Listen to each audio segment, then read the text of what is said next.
TDP government వచ్చిన తర్వాత పలానా వ్యక్తిని హౌస్ అరెస్ట్ చేశారని కానీ పలానా వ్యక్తిని నిర్బంధించారని కానీ ఒక్కటి చెప్పండి. మేమైతే చాలా క్లారిటీగా ఉన్నాం.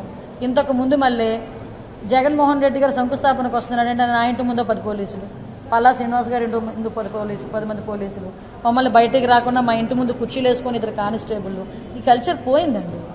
మీరు ఏదైనా మీకు స్వతంత్ర ఇప్పుడు అక్కడ ఎస్పీ చెప్పింది ఏంటి, రండి అక్కడ ఏదైనా గొడవ జరిగే పరిస్థితి ఉంటుంది కాబట్టి ఒక వర్గం ఒకసారి వెళ్ళండి, ఇంకో వర్గం ఇంకొకసారి వెళ్ళండి అని చెప్పారు తప్పించి ఎక్కడా కూడా ఎవరిని కూడా నిర్బంధించలేదు. మేము హౌస్ అరెస్ట్లో నిర్బంధించడం లాంటివి ఏమీ లేవు. పరదాలు లేవు, చెట్లు కొట్టడాలు లేవు, ఏమీ లేవు. సజావుగా ప్రజాస్వామ్యబద్ధంగా ఎన్డీఏ గవర్నమెంట్ పరిపాలన సాగుతుంది. టీడీపీ గవర్నమెంట్ వచ్చిన తర్వాత పలానా వ్యక్తిని హౌస్ అరెస్ట్ చేశారని కానీ పలానా వ్యక్తిని నిర్బంధించారని కానీ ఒక్కటి చెప్పండి.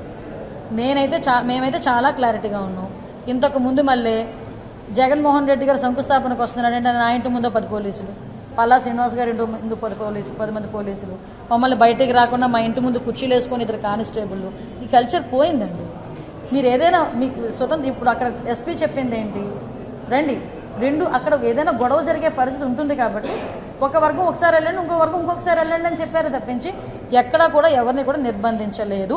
మేము హౌస్ అరెస్ట్లో నిర్బంధించడం లాంటివి ఏమీ లేవు. పరదాలు లేవు, చెట్లు కొట్టడాలు లేవు, ఏమీ లేవు. సజావుగా ప్రజాస్వామ్యబద్ధంగా ఎన్డీఏ గవర్నమెంట్ పరిపాలన సాగుతుంది.